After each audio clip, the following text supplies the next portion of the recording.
Kwa majina naitwa Kamishna Msaidizi Mwandamizi Safia Jongo, kamanda wa polisi mkoa wa Geita. Maeneo ya Msasa na mgodi mkubwa ambao una wachimbaji wadogo. Tarehe 29 mwezi wa 3 2026 majira ya saa 4 asubuhi, maduara manne kwa lugha ya kichimbaji wanasema yalijiponji, yani yalititia.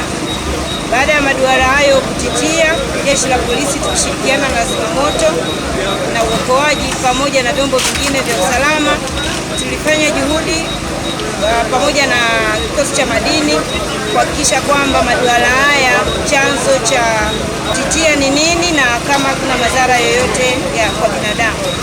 Kwa ujumla wake, baada ya kufanya ufuatiliaji tumegundua kwamba maduara haya yalikuwa kwa siku ya leo hayafanyi kazi kwa sababu tayari yalishatiliwa mashaka. Kwa hiyo yalikuwa yako kwenye utaratibu ya kufanyiwa marekebisho. Baada ya kupata taarifa hiyo, tuliona kwamba tusilizike tu na hiyo taarifa. Kwa hiyo tulianza juhudi kwa kushirikiana na uongozi wa mgodi kuhakikisha kwamba tunalifukua hilo eneo lote ambalo limejifikia ili tuhakikishe kwamba hakuna madhara yoyote kwa binadamu. Mpaka sasa hivi tumefikia zaidi ya 97% ya ufukuaji wa eneo hili na tumeikuta jenereta ambayo ilikuwa juu ya haya maduara. Kwa maana hiyo tunajiridhisha kwamba hakuna madhara yoyote kwa binadamu. Uvumi uliotokea ni mkubwa sana kwamba watu zaidi ya 200, wengine 50, lakini mimi kamanda wa polisi mkoa wa Geita nawathibitishia Watanzania kwamba mgodi huu ni kweli maduara manne yalititia, lakini hadi muda huu tunawathibitishia kwamba hakuna madhara yoyote kwa binadamu. Naomba nitoe wito kwa jamii kuacha kutoa taarifa za uzushi pale ambapo changamoto inapotokea, na niwaombe tu wale wote ambao wamefanya hivyo watoe hizo taarifa zao kwenye mitandao haraka, la sivyo hatua kali za sheria zitachukuliwa dhidi yao za kutuma taarifa za uzushi.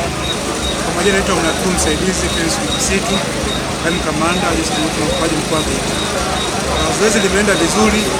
Ukiangalia kabla ya zoezi la leo kwa tuna mafunzo ya machifu na mainspekta kulingana na tahadhari za migodi. Kwa hiyo ukiangalia siku ya leo hakuna madhara kwa binadamu mpaka sasa hivi 90%, na zoezi la utafutaji linaendelea. Wengi wanachanganya utafutaji na uokoaji. Zoezi lilopo sasa hivi ni la utafutaji. Kama itatokea kuna mabaki au aina yoyote ya viashiria inakopa kuna watu ambao wamenasa, kusema hapo tutaanza mwokozi. Lakini zoezi lilopo sasa hivi ni la utafutaji. Kwa hiyo muda sio mrefu tutakamilisha zoezi, na kama alivyotangulia kusema kwa afande kwamba vyombo vyote tunashirikiana, kuna jeshi la polisi, jeshi la zimamoto, watu wa madini, wachimbaji wa hapa na wananchi kwa ujumla. Kwa hiyo tunafanya kazi kama teamwork, tufanye kazi ya mmoja mmoja. Kazi imekuwa rahisi, kazi imekuwa vizuri. Kwa uzushi wowote ambao unaendelea kwenye mitandao ni habari za uongo.